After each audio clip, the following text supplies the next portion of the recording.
All right, we're looking at Genesis 9. It says, God blessed Noah and his sons. Okay, so Noah and his sons were blessed basically with the same blessing that Adam and Eve had. Be fruitful, multiply, and fill the earth. He even goes on and says, the fear of you, and the terror of you will be on every beast. I think that's why animals are afraid of humans, because God put that within them to fear and to be terrorized, so to speak, by man, that they would have a fight or flight instinct, and they run from man until you tame them and get them to see that, hey, you're all right, okay? But I want you to see God blessed Noah and his sons. And then in verse 20, it said, Noah began farming, planted a vineyard. He drank of the wine, became drunk, and covered himself. Ham, the father of Canaan, saw the nakedness of his father and told his two brothers outside. But Shem and Japheth took a garment and laid it upon their shoulders and walked backward and covered the nakedness of their father. And their faces were turned away so that they did not see their father's nakedness. Now look, it says, when Noah awoke from his wine, he knew what his youngest son had done to him. And so Noah said, cursed be Canaan, not cursed be Ham. Ham had been blessed. Remember, Noah and his sons were blessed by God. So Noah couldn't directly curse Ham because he'd been blessed. So he cursed his firstborn son, Canaan. And he said, you shall be a servant of servants, you shall be a servant of servants, you shall be to your brothers. So once a blessing is placed, you cannot curse immediately. You cannot curse. Number 4, once the blessing is given, it can't be taken back. That's a little different from cursing, because you could curse somebody even though they've been blessed, but you can't do that. I mean, that's against the law, so to speak, okay? But once the blessing is given, also, it can't be taken back. And Adam and Eve were blessed, okay? So God couldn't say when they sinned, okay, I'm taking it back. See, that would be wrong. You see, blessings and promises are very similar, because it's something that is spoken, and once it is spoken and once it is out, it can't be taken back. When we had the school at New Hope, one of the things I would do almost at least once a year is I would have a contest. I would get three or four of the kids there. I would give them a tube of toothpaste, and I would say, okay, the first one to squeeze it all out wins $10. So they would all work real hard and get that tube squeezed out. And then I would lay 100 out and say, okay, the first one that can put it all back in gets this $100 bill. Listen, once you get out the toothpaste, you can't put it back in. It's like what we say is the same way. Once we say it, it can't be taken back. When you talk bad and say, you fool, or you idiot, or you don't know what you're doing, you're not worth anything. Once you say that, you can't turn around and say, oh, I didn't mean it. You've already said it. Once a blessing is given, once you say something, it cannot be taken back. Let me give you an example. Genesis 27. This is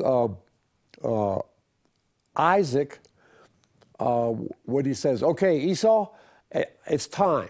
I want you to go out. I want you to kill some game. I want you to cook me a good meal. I want you to bring it to me, and then I'm going to bless you.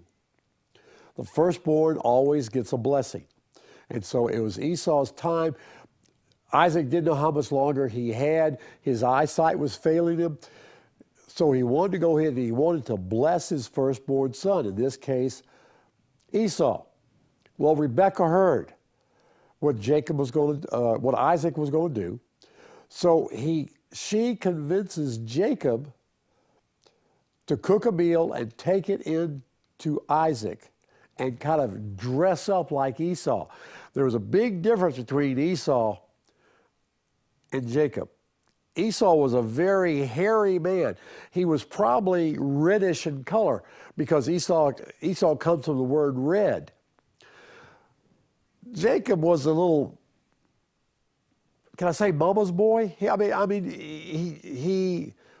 would rather cook than hunt.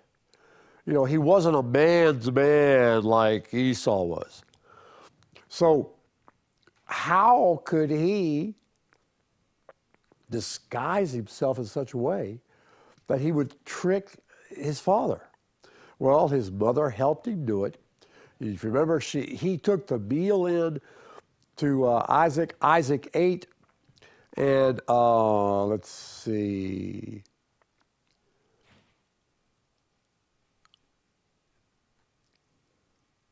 He comes into Isaac, and he says, "Dad, here's your meal. Sit and eat." And Isaac was hesitant, and he said, "Are you really my son Esau?" And Jacob said, "I am." So he said, "Bring it to me, and I will eat my son's game, that I may bless you." And he brought it to him, and he ate. He also brought with him wine, and he drank. Then his father Isaac said, "Please come close and kiss me, my son." So he came close and kissed him, and when he smelled the smell of his garments, he blessed him. Even though his eyesight wouldn't let him see. He was totally blind, if you want to look at it that way. But once he smelled of the garments, he assumed it definitely had to be Esau. So Isaac blessed Jacob, okay? Isaac blessed Jacob. And he said, "See, the smell of my son is like the smell of the field which the Lord has blessed. Now may God give you the dew of heaven and of the fatness of the earth and an abundance of grain and new wine. May peoples serve you and nations bow to you. Be master of your brothers, and may your mother's sons bow down to you. Cursed be those who curse you, and blessed be those who bless you." So Isaac blessed Jacob, okay? In verse 30 of chapter 27, "Now it came about as soon as Isaac had finished blessing Jacob, that Jacob had hardly gone out of the presence of Isaac his father, that Esau his brother came in from his hunting." All right. Dun, dun, dun, dun. Here we come. Esau comes in. Now, Esau didn't go directly to Isaac. Esau had to bring in the game, skin it, prepare it, cook it. You know, it took hours. It took hours. And so, let's see. After he got it ready, he brought it to his father, and he said, "Let my father arise and eat his son's game, that you may bless me." And Isaac, his father, said, "Who are you?"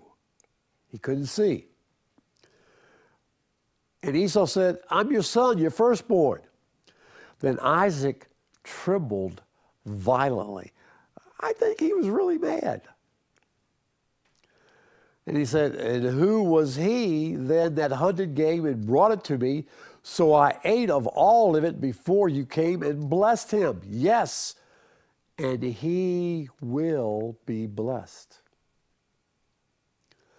And when Esau heard these words, he cried out a bitter cry. And he said, "Oh, bless me, even so me, O father." And he said, Is he not rightly called Jacob? And he took away my birthright. Behold, he has taken away my blessing. And Esau said, "Have you not reserved a blessing for me?" And Isaac replied, "Behold, I have made him your master, and all your relatives I have given to him as servants, and with grain and new wine I have sustained him.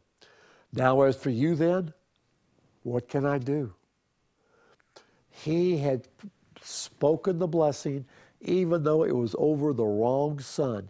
But the blessing sticks because it's been spoken. All right? In the same way, God had blessed Adam and Eve. So God could not renege on the blessing.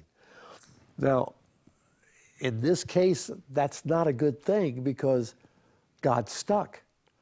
But if you look at it overall, the law of the blessing and promise is this, is that when God speaks it, it's out there forever. And that's why the New Testament says, and the promises of God are yes and amen. In other words, all the promises are yes. It's not a point of, well, to God, did you really mean it? It's yes, he really meant it. And amen. That means so be it. Okay?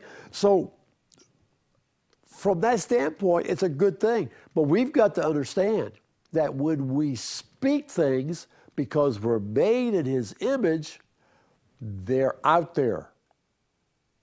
They're out there.